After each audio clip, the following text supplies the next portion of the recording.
మత్తయి సువార్త, బైబిల్ ఉన్నవాళ్ళు బైబిల్ తెరవండి. మత్తయి సువార్త 5వ అధ్యాయము 13-14 వచనాల్ని మనం ధ్యానం చేద్దాం. మీరు లోకమునకు ఉప్పు అయ్యున్నారు.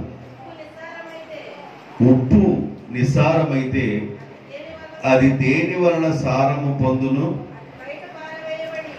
అది బయట పారవేయబడి మనుషుల చేత కాళ్ళతో త్రొక్కబడుటకే గాని మరి దేనికిని పనికిరాదు. మీరు ఎలా ఉండాలంటే లోకానికి ఉప్పులాగా ఉండాలి. యేసు ప్రభు కొండ మీద చేస్తున్న ప్రసంగం ఇది. మత్తయి సువార్త 5వ అధ్యాయము మొదలుకొని 6-7 అధ్యాయాలు, ఈ 3 అధ్యాయాలు యేసు ప్రభు కొండ మీద చేసిన ప్రసంగం. ఈ కొండ మీద చేసిన ప్రసంగంలో చాలా విలువైన విషయాలను యేసు ప్రభు చెప్తాడు. ఆ విలువైన విషయాలలో ఒక విషయం ఏంటంటే, మీరు లోకమునకు ఉప్పుగా ఉండాలి అన్నాడు. అంటే దాని అర్థం ఏంటంటే, ఉప్పు అనేది రుచినిస్తుంది. అన్ని వేసి చూడు, అన్ని వేసి చూడు, నన్ను కూడా వేసి చూడు అంటాడు. ఆ ఉప్పు అంటే ఎన్ని వెరైటీలు వేసినా పలావ్ చేయడం కోసం జాజికాయ, జాపత్రి, రకరకాల ఇవన్నీ వేసినా కూడా ఉప్పు కానీ వేగిపోయినట్లయితే అదంత రుచిగా ఉండదు. ఉప్పు దేనికి సాదృశ్యంగా ఉందంటే, ఉప్పు రుచిని చూపిస్తుంది. రెండవది, ఉప్పు పదార్థమును చెడిపోనీయకుండా చేస్తుంది. ఏదైనా పచ్చడి పెట్టినప్పుడు ఉప్పు కలిపితే ఆ ఉప్పు ఏం చేస్తుందంటే పచ్చడిని చెడిపోనీయకుండా చేస్తుంది. ఉప్పు అనేది రుచికి సాదృశ్యంగా ఉంది. ఇంకా దేని సాదృశ్యంగా ఉందో కూడా చెప్తాను. యేసు ప్రభు మాట్లాడుతూ మీరు లోకానికి ఉప్పుగా ఉండాలి అన్నాడు. అంటే దాని అర్థం ఏంటంటే, మీరు ఎదుటివారికి రుచిగా, అంటే సరిపోయిన మాటలు మాట్లాడి వాళ్ళ హృదయాలను నొప్పించకుండా, వాళ్ళ హృదయాలను ఆనందపరిచేటట్లుగా, వాళ్ళ హృదయాలు సంతోషపరిచేటట్లుగా మీరు ఉప్పుగా ఉండాలని ప్రభు కోరుకున్నాడు. ఈ ఉప్పు 2 విషయాలు చెప్తాను. టైం ఉంటే ఒక 4 విషయాలు చెప్తాను. మరి ముఖ్యంగా 2 విషయాలు చెప్తాను. ఉప్పు దేనికి సాదృశ్యంగా ఉందో మార్కు సువార్త 9వ అధ్యాయము 50వ వచనంలో ఒక మాట రాయబడింది. ఉప్పు మంచిదే గాని ఉప్పు నిస్సారమైన ఎడల దేని వలన ఉప్పుకు సారం కలుగుతుంది? మీలో మీరు ఉప్పు సారము కలిగిన వారయ్యుండి ఒకరితో ఒకరు సమాధానముగా ఉండండి అని చెప్పాను. ఉప్పు దేనిని చూపిస్తుందంటే సమాధానాన్ని చూపిస్తుంది. ఉప్పు దేనిని చూపిస్తుంది? సమాధానము. జాగ్రత్తగా గ్రహించండి. ఉప్పు దేనికి సాదృశ్యంగా ఉందంటే సమాధానాన్ని చూపిస్తుంది. ఉప్పు చాలా ప్రాముఖ్యమైంది. ఉప్పు సమాధానాన్ని చూపిస్తుంది. ఒకసారి ఇస్సాకు వాళ్ళ నాన్నగారు త్రవ్విన బావులను పూడ్చివేస్తే ఇస్సాకు తిరిగి తవ్విస్తాడు. గెరారు ప్రాంతంలో ఉన్న వారు ఇస్సాకు దగ్గరికి వచ్చి పోట్లాడ పెట్టుకొని, ఈ నేల మాది, ఈ బావి మాది, ఈ నీళ్లు మావి, మీరు ముట్టడానికి వీల్లేదని గొడవ పెట్టుకుంటారు. ఆ స్థలం నుండి మరొక స్థలానికి వెళ్ళి అబ్రహాము గారు తవ్వించిన బావిని, మరలా పూడ్చిన బావిని, ఆ 2వ బావిని తవ్వించడానికి మరలా ఇస్సాకు ప్రయత్నం చేసి ఆ బావిని తవ్విస్తాడు. అక్కడ కూడా గెరారు ప్రాంతవాసులు వచ్చి ఈ భూమి మాది, ఈ బావి మాది, ఈ నీళ్లు మావని పోట్లాడి పెట్టుకున్నారు. మరలా కొద్దిగా దూరం వెళ్ళిపోయిన తర్వాత వాళ్ళ నాన్నగారు తవ్వించిన బావిని మళ్ళీ పూడ్చారు. దాన్ని తిరిగి మరలా ఇస్సాకు తవ్వించాడు. అక్కడికి గెరారు ప్రాంతవాసులు రాలేదు పోట్లాడటానికి. ఆ ప్రాంతంలో డేరాలు వేసుకొని, గుడారాలు వేసుకొని తన మందను మేపుకుంటూ, తన మందకు నీళ్లు పెట్టుకుంటూ వారు ఆ ప్రాంతంలో ప్రశాంతంగా బ్రతుకుతున్నారు. అయితే ఆ గెరారు ప్రాంతాన్ని పరిపాలన చేసే రాజుకి నిద్ర పట్టల్లా. కారణం ఏంటంటే ఈ గెరారు ప్రాంతంలో ఉన్న వాళ్ళు వెళ్ళిపోయి తనతో గొడవ పెట్టుకుని ఇస్సాకుతో, ఇస్సాకు ఎలాంటి వాడో రాజు గ్రహించాడు. గెరారు ప్రాంతాన్ని పరిపాలన చేస్తున్న అబీమెలెకు రాజు గ్రహించి నిశ్చయముగా ఇస్సాకుతో దేవుడు తోడుగా ఉన్నాడు. దేవుడే తోడుగా లేకపోతే ఈ నీటి ఓట్లు బయటికి రావు. ఈ రాతి నేలలో, రాతి భూమిలో 100 అడుగులు తవ్వినా నీళ్లు రావట్లా. ఇస్సాకు అనే వ్యక్తి కానీ తవ్వితే జలల కలిగిన ఓటలు బయటికి ఉబుకుతా ఉన్నాయి. నిశ్చయముగా దేవుడు ఈయనతో ఉన్నాడని గ్రహించి అబీమెలెకు రాజు తన సేవకుడు, సేనాధిపతి వీళ్ళని తీసుకొని గెరారు ప్రాంతంలో ఉన్న ఇస్సాకు దగ్గరికి వెళ్ళారు. ఒకసారి చూడండి, ఆదికాండము 26వ అధ్యాయం 29వ వచనం. అబీమెలెకు రాజు అంటున్నారు, మేము నిన్ను ముట్టక నీకు మేలే తప్ప మేము కీడు చేయక నిన్ను సమాధానముగా పంపివేసేదిమి గనుక నీవును మాకు కీడు చేయకుండా ఉండునట్లు నీతో నిబంధన చేసుకుందామని ఆ రాత్రి వేళ అబీమెలెకు రాజు అక్కడ గడిపెను. 31వ వచనం.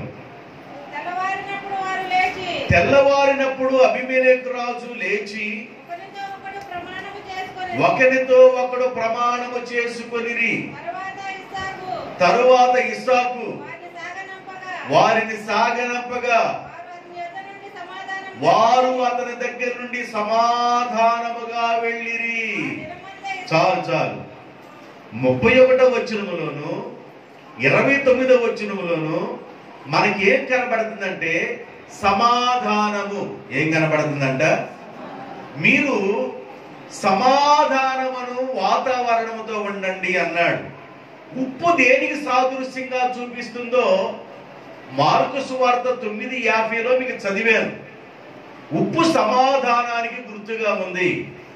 ఇప్పుడు అబీమెలెకు రాజు వెళ్ళిపోయి ఇస్సాకుతో సమాధాన పడిన తర్వాత ఆ రాత్రి అబీమెలెకు రాజు ఇస్సాకుతో డేరాలోనే గడిపి ఆ తెల్లవారి వెళ్ళేటప్పుడు సమాధానముతో వారిద్దరూ విడిపోయారు. అంటే అబీమెలెకు రాజు వెళ్ళిపోయాడు. వీళ్ళ సంభాషణ ఎలాగుందంటే సమాధానము అనగా ఉప్పు వేసినట్లుగా. ఉప్పు దేనికి సాదృశ్యంగా ఉందంటే సమాధానము. వాక్యాన్ని క్లియర్ గా చెబుతున్నా, అర్థం చేసుకొని దాన్ని మైండ్ సెట్కి అలవాటు చేసుకోండి. వాక్యాన్ని మైండ్ సెట్కి అలవాటు చేసుకోవాలి. ఉప్పు దేనికి గుర్తుగా ఉందంటే సమాధానం. అసమాధానం ఉన్న ప్రాంతంలో ఇస్సాకుతో గెరారు ప్రాంతంలో ఉన్న వాళ్ళు పోట్లాడారు, గొడవ పెట్టుకున్నారు. నీళ్లు తాగనివలా, నేల మాదన్నారు, బావి మాదన్నారు, నీటి ఓట్ల మాదన్నారు. ఇస్సాకు నిద్ర పట్ల 100 అడుగు తోమించేనే పని వాళ్ళ పెట్టుకొని 100 అడుగులు తోమించిన తర్వాత ఈ మట్టి అంతా, ఈ రాళ్ళన్నీ ఎత్తి పడేసిన తర్వాత ఈ నీళ్లు త్రాగటానికి నోటి దగ్గరికి వస్తే కాడితో తన్నినట్లుగా పోట్లాడ పెట్టుకున్నారని అసమాధానముతో ఉన్నాడు ఇస్సాకు. మనసులో నెమ్మది లేదు. 2వ బావి దగ్గర కూడా నెమ్మది లేదు. 3వ బావి దగ్గర నెమ్మది పొందాడు. అయితే రాజుకు నిద్ర పట్టలేదు. గెరారు ప్రాంతంలో ఉన్న పరిపాలన చేసి అబీమెలెకు రాజు ఇస్సాకు దగ్గరికి వచ్చి, నీకు మాకు గొడవ లేదు కనుక, నేను నీతో పోట్లాడేది కనుక, ఈ ఊరు వాళ్ళు తెలియకని మీదకి వచ్చారు కనుక దయచేసి మన్నించని అక్కడ సమాధానపడి ఆ రాత్రి గడిపి ఆ ఉదయకాలం లేచి సమాధానముతో వారు వెళ్ళిపోయెను అని వ్రాయబడింది. ఉప్పు దేనికి గుర్తుగా ఉందంటే సమాధానము. దేనికి గుర్తుగా ఉంది? సమాధానము. సమాధానం లేకుండా ఇంటిలో ఎన్ని ఉన్నా వేస్తే, సమాధానం లేకుండా ఇంటిలో పంచపక్ష పరిమాణాలు ఉన్నా వేస్తే, సమాధానం లేకుండా ఇంటిలో బంగారం ఉన్నా వేస్తే, సమాధానం లేకుండా ఇంటిలో డబ్బున్నా వేస్తే, సమాధానం లేకుండా ఆ ఇల్లు ఎలాగుండిద్దంటే అది నరకంగా ఉండిద్ది. ఒకరు చూసుకోలేరు, ఒకరు ఎదుట ఒకరు కూర్చోలేరు. సమాధానం లేదు కనుక ముంగీసు పాములు చూసుకున్నట్లుగా ఉండిద్ది. సమాధానం లేని మొఖాలు, ఆ మొఖంలో పేలాలు కానీ పడేస్తే ముఖం మీద చెడపెట్టలాడుతా పేలాలు వచ్చేస్తాయి. మొక్కజొన్న పప్పులు పడేస్తే చాలు పేలాలు అవి వచ్చేస్తుంటాయి. ఒక్కొక్కరు మొఖాలు సమాధానం లేనప్పుడు తొక్క తొక్క తొక్క తొక్క తొక్క తొక్క అని ఉడికిపోతా ఉంటది ఒక్కొక్కరు ముఖం. దేవుని బిడ్డలారా గమనించండి. కాబట్టి సమాధానం అనేది చాలా ప్రాముఖ్యమైంది. ఉప్పు దేనికి గుర్తుగా ఉందంటే సమాధానములకు గుర్తుగా ఉన్నది. మొదటి సమూయేలు గ్రంథం 16వ అధ్యాయము 4-5 వచనాలు.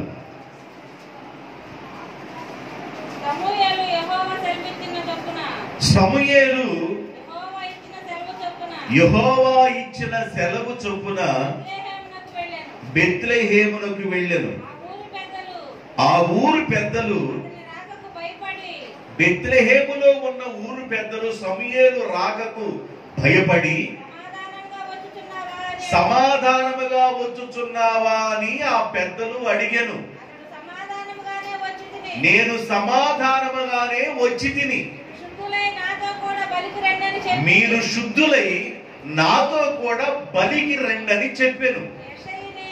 యెషయిని అతని కుమారులను స్నానం చేసుకొని కొత్త బట్టలు కట్టుకొని బలి అర్పించాను. వారు వచ్చినప్పుడు అతడు పెద్దవాడిని చూసి నిజముగా యెహోవా ఇతన్ని కోరుకున్నాడని అనుకున్నాడు. జాగ్రత్తగా వినండి. ఆ రోజుల్లో సమూయేలు ప్రవక్తగా ఉన్నాడు. ఇశ్రాయేలు సర్వ సమాజాన్ని 12 గోత్రాల వారిని సౌలు రాజు పరిపాలన చేస్తున్నాడు. పరిపాలన చేస్తున్న సౌలు రాజు ఎలాగున్నాడంటే ప్రజలను తప్పుదోవ పట్టించి ఆ దేవుని మాట విననివాడుగా అవిధేయుడిగా ఉన్నాడు సౌలు రాజు. దేవుడు చెప్పిన మాట వినలేదు, దేవుని మాటకు లోబడలేదు. అందువలన దేవుడు ప్రవక్త అయిన సమూయేలుతో మాట్లాడుతున్నాడు. రాజుగా ఉన్న సౌలు నా మాట వినలేదు. నేను ఎన్ని చెప్పినా, ఎన్ని బోధన చేసినా, ఎంత స్పష్టంగా మాట్లాడినా అతడు నా మాట వినలేదు కనుక ఇజ్రాయేలు మీద రాజుగా లేకుండా తీసివేస్తానన్నాడు. మాట వినకపోతే దేవుడు ఎవరినన్నా ఎత్తేస్తాడు అంతే. 12 గోత్రాల వారిని పరిపాలన చేస్తున్న సౌలు రాజుని దేవుని మాట వినని కారణాన్ని బట్టి దేవుడు తీసివేయాలనుకున్నాడు.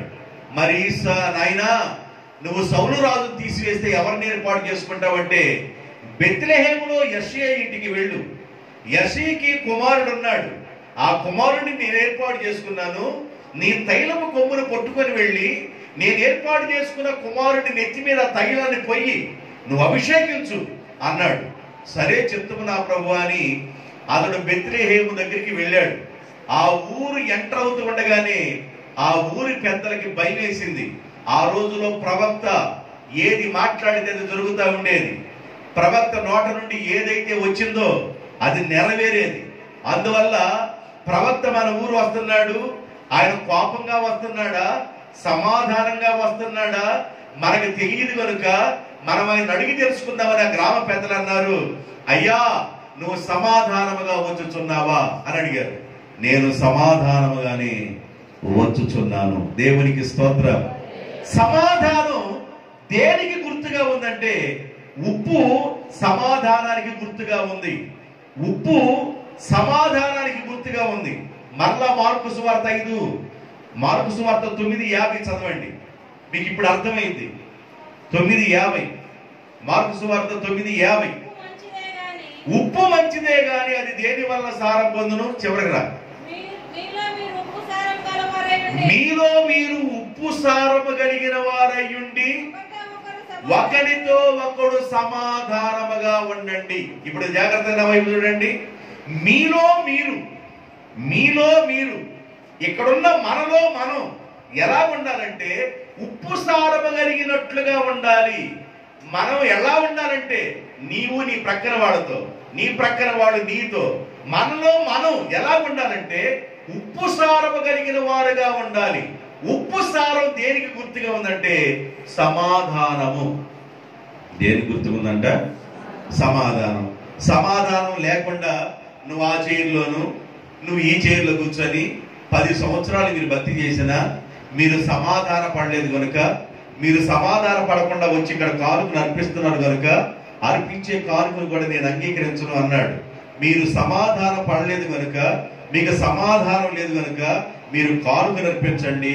ఒకవేళ మోకరించి ప్రార్థన చేయండి, తుమ్ముతా దగ్గుతా ప్రార్థన చేయండి, బాగా జలుబు చేసి తుమ్ములతో తొమ్మండి, ఎన్ని తుమ్ములు తుమ్మినా నేను పట్టించుకోను అన్నాడు దేవుడు. కారణం ఏంటంటే మీకు ఏమి లేదు సమాధానం లేని ప్రార్థన, సమాధానం లేని సహవాసం, సమాధానం లేని మనుషులు. వీళ్ళు నిస్సారమైన ఉప్పు కాళ్ళ కింద పడవేయబడి తొక్కబట్టానికే కానీ మరి దేనికి పనికిరాదు కదా. మీరు ఉప్పు సారము కలిగిన వారై ఉండండి. దాని అర్థం ఏంటంటే సమాధానము కలిగిన వారై ఉండండి అన్నాడు. ఇప్పుడు అబీమెలెకు రాజు ఇస్సాకుతో సమాధాన పడ్డాడని చెప్పుకున్నాము. సమూయేలు యెషై ఇంటికి సమాధానంగా వచ్చాడు, దావీదుని అభిషేకించాడు. దేవునికి స్తోత్రం. మొదటి సమూయేలు గ్రంథం 25వ అధ్యాయము 35వ వచనం. మొదటి సమూయేలు గ్రంథము 25వ అధ్యాయము 35వ వచనం. తన యొద్దకు ఆమె తెచ్చిన వాటిని. బైబిళ్ళు ఒక్కడే చదువుతున్నారు, అందరు తిరిగేస్తా ఉన్నారు, పేపర్లు అతుక్కుపోతున్నాయి. ఎందుకు మీకు?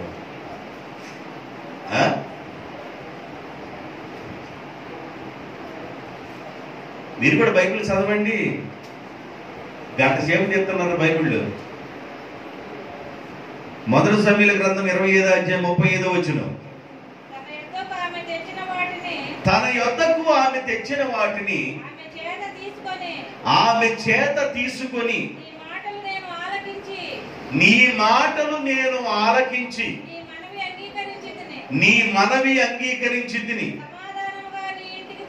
సమాధానముగా నీ ఇంటికి పొమ్మని ఆమెతో చెప్పాను. కింద అబీగయిలు తిరిగి నాబాలు నొద్దకు రాగా. చాలు. ఇప్పుడు ఇక్కడ ఏం జరిగిందంటే అడవిలో దావీదు గారు, దావీదు యొక్క సేవకులు అడవిలో ఉన్నారు. అడవిలో ఉన్నప్పుడు నాబాలు, అబీగయిలు భర్త నాబాలు బాగా గొర్రెలు కలిగిన వాడు. ఆ అడవిలో గొర్రెలు మేపుకుంటా జాగ్రత్తగా ఉన్నాడు. అయితే సింహాలు వచ్చి తినేస్తున్నాయి, పురులు వచ్చి తినేస్తున్నాయి, వాటి నోటి పాలైపోతున్నాయి. అప్పుడు దావీదు దగ్గర ఉన్న సేవకులు సింహాల నోట పడకుండా గొర్రెల్ని కాపాడి గొర్రెలకు చాలా సహాయం చేశారు, నాబాలుకు చాలా సహాయం చేశారు. కొద్ది కాలం అయిపోయిన తర్వాత నాబాలు గొర్రెలను తోలుకొని తన ఇంటికి వెళ్ళిపోయాడు.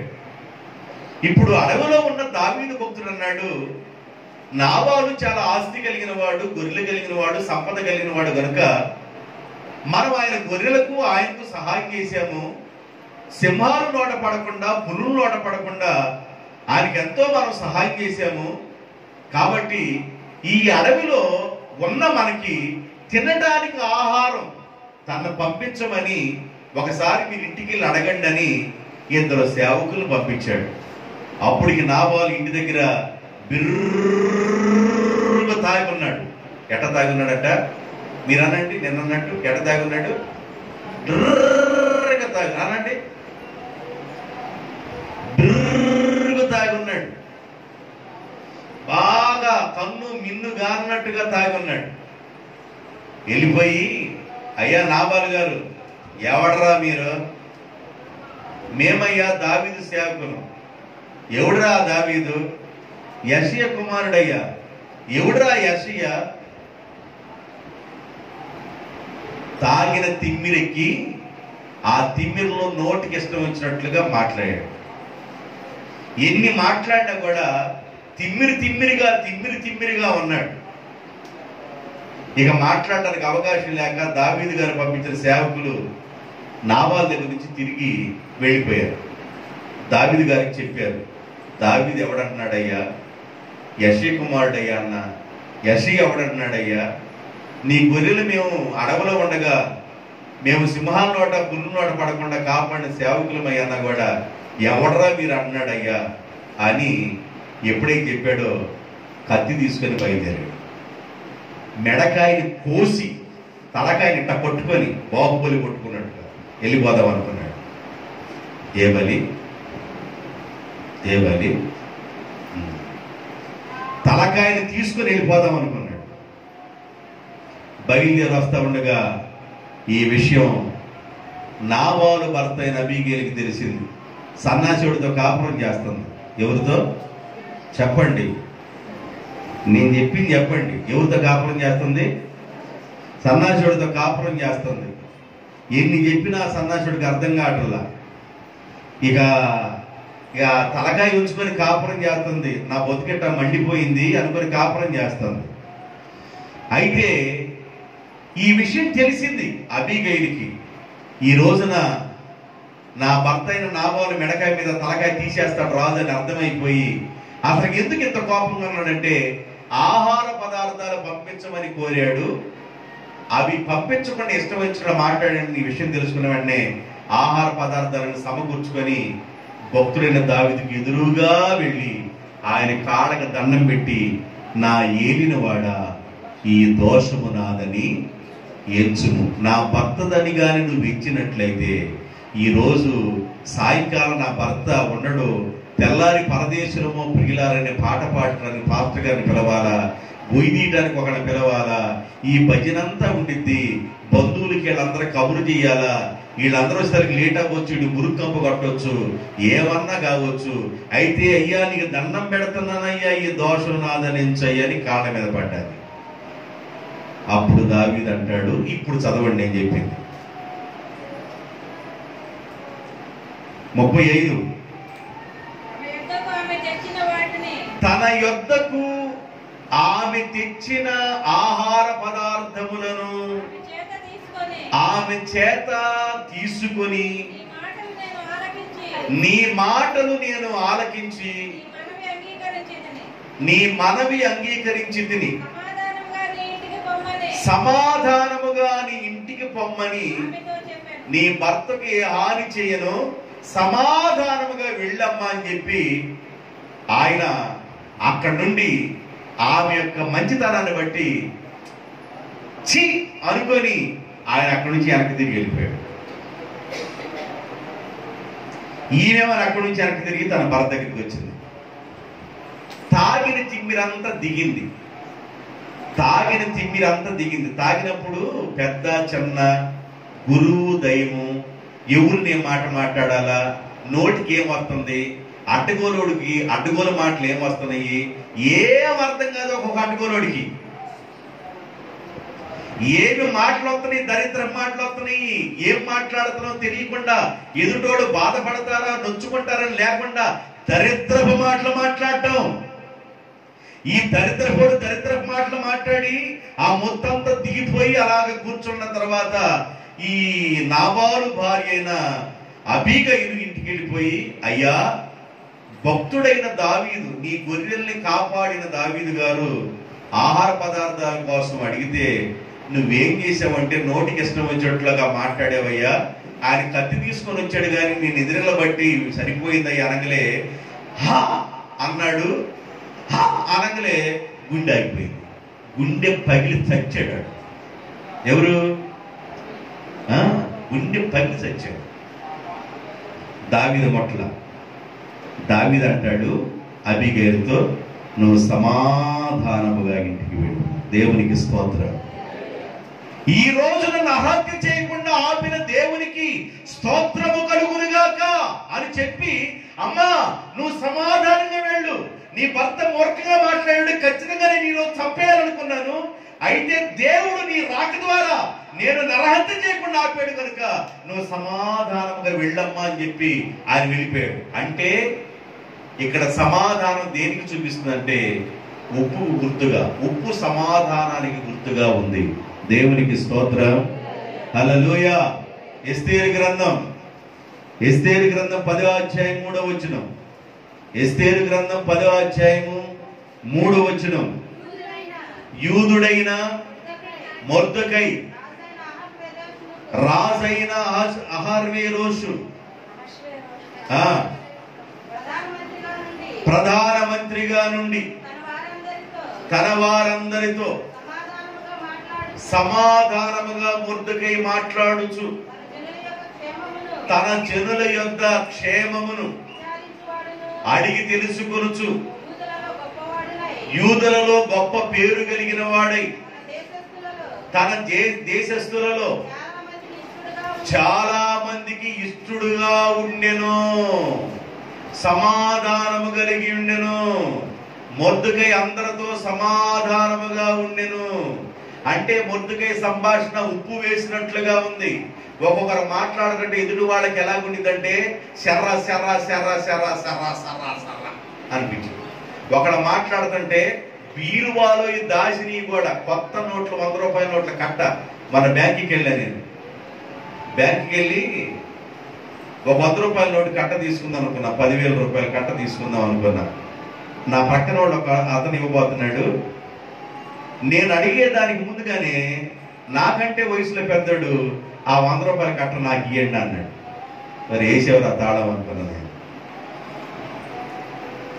ఆ 100 రూపాయల కట్ట దేనికంటే నేను బ్యాంకులో గోల్డ్ ఉందా తీసుకెళ్ళి అక్కడ కట్టడానికి లేదు, అవి నా జేబులు ఉండే కాదు. అయితే పెడపెడనే ఒకసారి చూద్దామని ఒక్కొక్కరు మాట్లాడుతుంటే లోపల ఎప్పుడో చేపలో దాచిన 100 రూపాయల నోట్లు కలకలకల్లాడే నోట్లన్నీ తీసుకొచ్చేస్తారు. ఒక్కొక్కరు మాట్లాడుతుంటే షేర్లోనే అంటు పెట్టిస్తారు.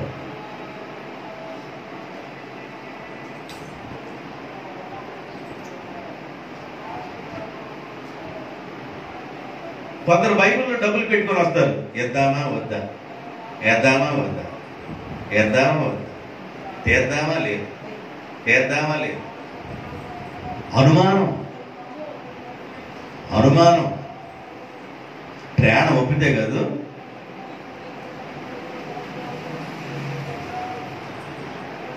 అందరితో సమాధానం. మొర్దెకై ఎలాగున్నాడంటే తన రాజ్యములో ఉన్న వారందరితో సమాధానము. నీకు ఇంటి వెనకోడతో గిట్టకపోతే ఇంటి ముందోడతో గిట్టదు, ఇంటి ముందోడతో గిడితేనే ఇంటి వెనకోడతో గిట్టదు, ఇంటి వెనకోళ్ళు ఇంటి ముందోడు బాగుంటేనే పక్క ఇంటోడతో గిట్టదు, పక్కింటోళ్ళు ఇంటోడు బాగుంటేనే ఈ పక్కన వాడితో గిట్టదు, ఆ 4 కొబ్బరిలో బాగుంటే అసలు ఊర్లో వాడుతూనే గిట్టవు. ఒక్కొక్కళ్ళు ఎట్ట ఉంటారంటే అట్లుంటారు. కానీ మొర్దెకై అలా లేడు, అందరితో సమాధానముగా ఉన్నాడు. దేవునికి స్తోత్రం. ఉప్పు దేనికి సాదృశ్యంగా ఉందంటే సమాధానము. ఏదంటే దేని సాదృశ్యం? సమాధానం. అందరితో సమాధానము కలిగి ఉన్నాడు. అహష్వేరోషు రాజుతో కూడా, తన జనులందరితో కూడా, రాజ్యమంతటితో కూడా సమాధానము కలిగి ఉన్నాడు మొర్దెకై. అక్క బాగున్నావా, చిన్నమ్మ బాగున్నావా, పెద్దమ్మ బాగున్నావా, తాతయ్య బాగున్నావా, బాబాయ్ బాగున్నావా, అరే అన్న బాగున్నావా, తమ్ముడు బాగున్నావా అని కొంతమంది కళకళలాడి మాట్లాడుతుంటారు. నేను ముందే చెప్పాను, కొంతమంది మొఖాలు ఏదో ఆడ సొమ్మంతా పోయినట్లుగా, బొగ్గలన్నీ జారేసి సొమ్మంతా పోయినట్లుగా, అసలు కళాకాంతి ఉండదు. కొందరు మొఖాలు దేవుడి మొఖం వేసుకుని దేవుడికి చూస్తుంటారు. దేవుడి మొఖాలు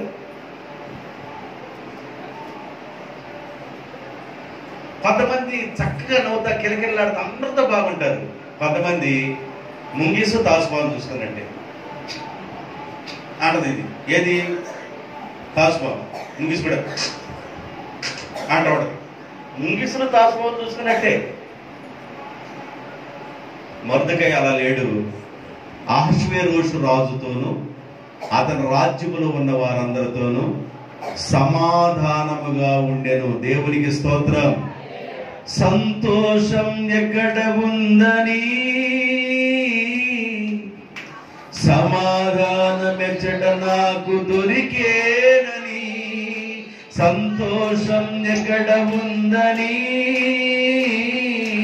సమాధానమెచ్చట నాకు దొరికేనని. జగమంతా వెతికాను, జనులందరిని అడిగాను.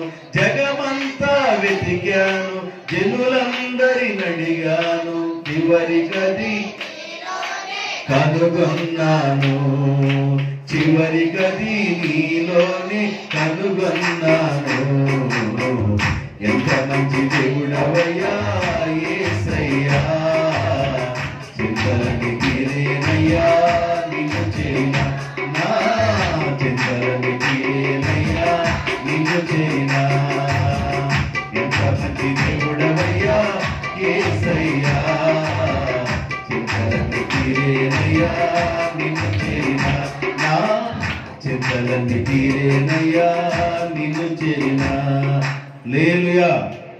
కీర్తన గ్రంథము 28వ కీర్తన 3వ వచనం. భక్తిహీనులు, జాగ్రత్త వినండి ఈ మాట. ఈ మాట బలి విచిత్రంగా ఉంటది. భక్తిహీనులు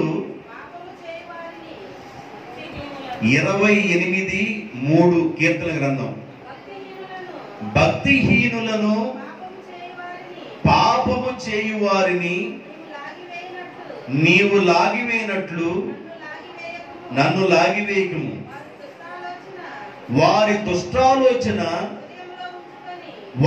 దుష్టాలోచన హృదయములో